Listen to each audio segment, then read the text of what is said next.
Now a Target 12 investigators exclusive. Red flag warning.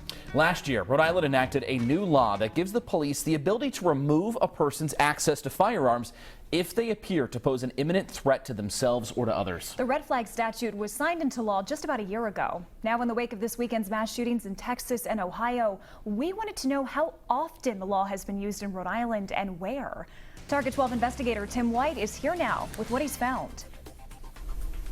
It's called an Extreme Risk Protection Order, or the Red Flag Law. A Target 12 review of court data found since it was signed into law in June 2018, the police have requested a red flag order 21 times. One community has used it more than others, Cumberland, with 5 petitions to the court in the last year.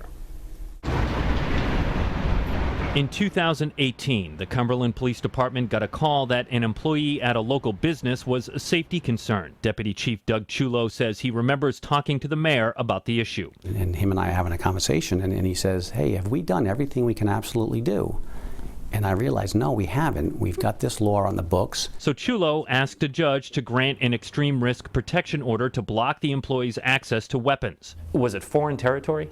Oh, it absolutely was. And the judge signed an immediate 14-day order, then later a 1-year extension. By law, the orders require a search warrant of the person's home. There were no firearms. It was a situation where it was preventing the purchase, but we didn't know that until we went out to the house. Target 12 couldn't get into any red flag hearings at Superior Court because they're closed to the public, but here's how the law works. A judge makes the call if police have presented probable cause that a person is a danger to issue a 14-day order. Then police must present clear and convincing evidence at a different hearing for a judge to block access to guns for up to 1 year. It's a secret proceeding to remove your constitutional rights. Frank Sicoccio is the president of the Rhode Island Second Amendment Coalition. His issue is with that first emergency hearing where the person isn't notified. And people could make accusations against you, and a judge makes a ruling on you without you there. But only for a 2-week period of time. Then there's a full hearing in which you are notified. You come in and you can make your case, right? Correct.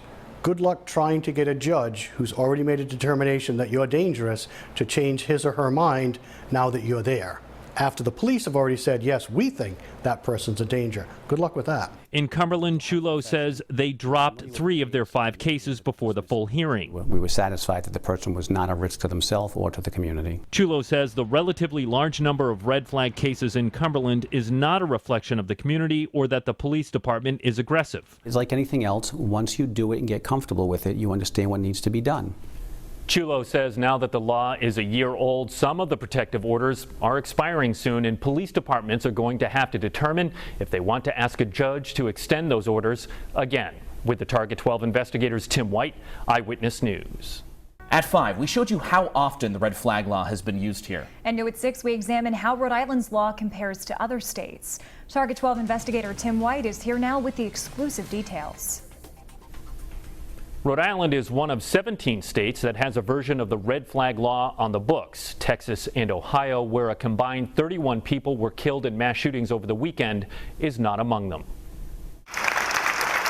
In June 2018, Governor Gina Raimondo signed the Extreme Risk Protection Order into law, known as the Red Flag Law. Police can petition the courts to block someone's access to guns if they are deemed a risk to themselves or the community. A Target 12 review of court data found in the last year, the police have requested a red flag order 21 times. One community has used it more than others, Cumberland, with 5 petitions to the court in the last year. Well, I think it's really a matter of, we did the first one out of necessity. I think it was very appropriate that we went ahead and did that.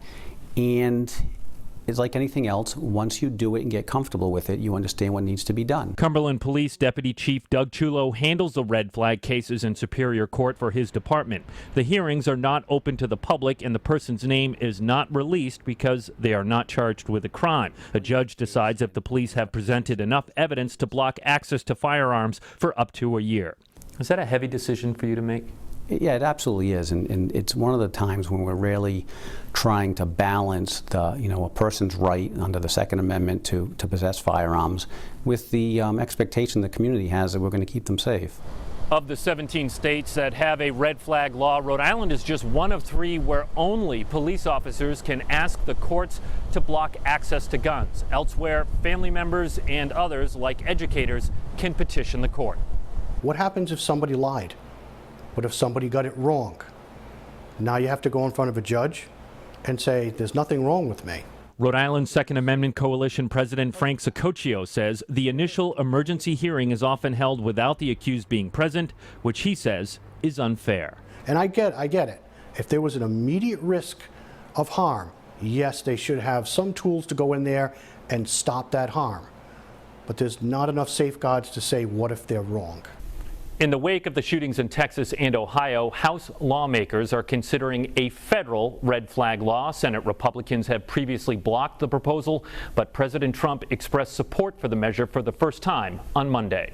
With the Target 12 investigators, Tim White, Eyewitness News.